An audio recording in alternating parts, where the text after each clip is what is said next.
को आगे बढ़ाता हूं और वीरेंद्र सिंह जी हमारे नेशनल हेड इस कार्यक्रम में जुड़ चुके हैं।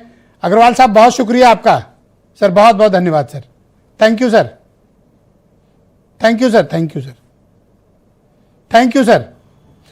मैं वीरेंद्र जी को इस कार्यक्रम में आमंत्रित करता हूं। वीरेंद्र जी, मैं आपसे जानना चाहता हूं कि आज से नियम बदल गए हैं और टैक्सेशन के लॉज हों, चाहे शेयर मार्केट हो, रेलवे की टिकटिंग हो या बैंकिंग ट्रांजैक्शंस, यूपीआई, कैश रखने की लिमिट, इनकम टैक्स के लॉज, ये सब बदल गए हैं। तो आम आदमी का जीवन आज से कितना बदलने वाला है? देखिए, परिवर्तन का हमेशा स्वागत करना चाहिए। जो चीज़ें वक्त के हिसाब से नहीं बदलती हैं फिर वो पीछे रह जाती हैं। लेकिन जो बदलाव हो रहा है वो सरकार की आमदनी बढ़ाने के लिए हो रहा है या आम आदमी को राहत पहुंचाने के लिए हो रहा है। ये बातें सबसे महत्वपूर्ण हो जाती हैं कि टैक्स लोकतांत्रिक और कल्याणकारी राज्य में टैक्स का जो कॉन्सेप्ट है वो शोषण का नहीं होना चाहिए। टैक्स का कॉन्सेप्ट, टैक्स इस तरह से लिया जाए कि देने वाले को कष्ट ना हो। लेकिन समस्या ये है कि टिकट चाहे ट्रेन के 8 घंटा पहले कैंसिल कराओ चाहे 10 घंटा, जब जिस देश में ट्रेन की जनरल बोगी में बैठने के लिए सीट पे जमीन पे जगह नहीं रहती, उस देश में उस आदमी को टैक्स क्या करेगा। आज हर कोई जानता है कि एलीट वर्ग के लिए, जिसके पास पैसा है, कोई भी स्थिति बन जाए, भाई यही बीजेपी की सरकार आई, बीजेपी के लोग कहते हैं पेट्रोल चाहे 500 रुपया लीटर हो जाए हम भराएंगे, तुम्हारा क्या लेना देना है। तो अगर महंगाई बढ़ेगी या टैक्स बढ़ रहा है तो एक तो 40% लोग जो समर्थक हैं, 50% उनको फर्क नहीं पड़ता। बाकी ट्रांजैक्शन अब ज़्यादा कोई एटीएम से करता नहीं है। अब तो जहां दुकान पे जाओ वहीं कार्ड दे दो, वहीं पर अपना होता है। देश में बदलाव जनता के हित में है या सरकार की कमाई का साधन है, ये लोगों को विचार करना चाहिए। अब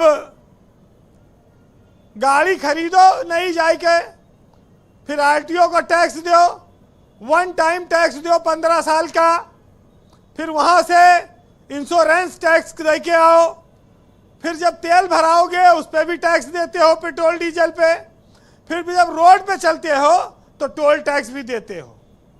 एक गाड़ी पर कितनी बार टैक्स देता है आदमी, ये आप देखिए। लेकिन ब्रजेश जी देखिए, अच्छी चीज पाने के लिए कड़वी दवाई पीनी पड़ती है और सरकार ने भी कहा था कि भाई कुछ बदलाव आएगा और थोड़ा कड़वी दवाई पीने के लिए लोगों को तैयार रहना चाहिए। तो कड़वी दवाई से अगर फायदा हो रहा है, डॉक्टर भी कहता है, तो हम कड़वी दवाई पिएंगे। लेकिन सरकारों का ध्यान उस ओर क्यों नहीं होता है जब टेलीफोन कंपनियां 28 दिन का रिचार्ज करती हैं और 1 महीने का पैसा लेती हैं।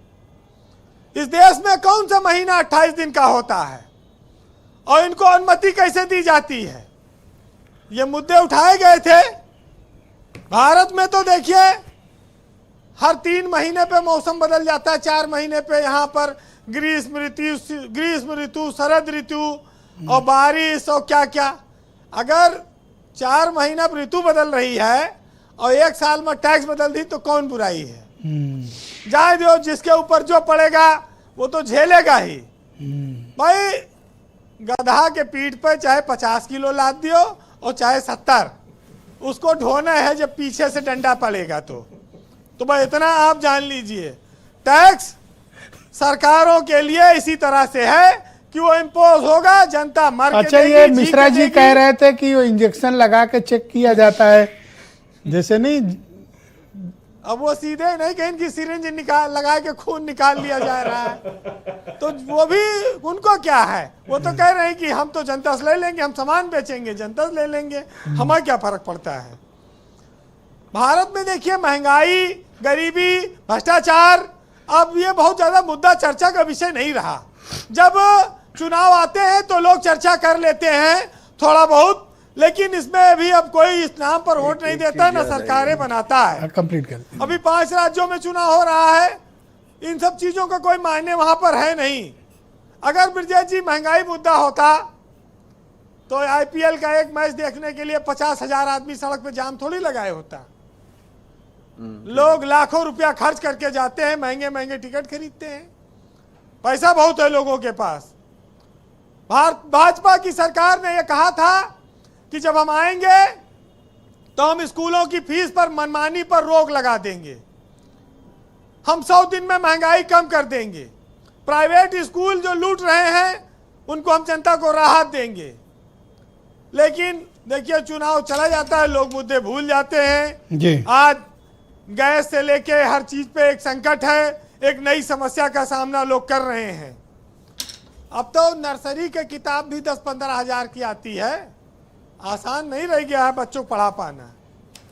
वैसे आप 4 लाइन का व्यंग्य सुनिए और आनंद लीजिए कि रोटी बोली मैं महंगी हूं और दाल बोली मैं भी तुमसे कम नहीं, और सब्जी हंसकर कहने लगी कि अब थाली में तो जगह नहीं, और पेट्रोल बोला ऊपर ही चढ़ता जाऊं, गैस बोली मुझे भी ले चलो, मुझे भी चढ़ना है, और जेब रो रो कर कहती है कि अब तो कहां से कैसे पेट भरना है।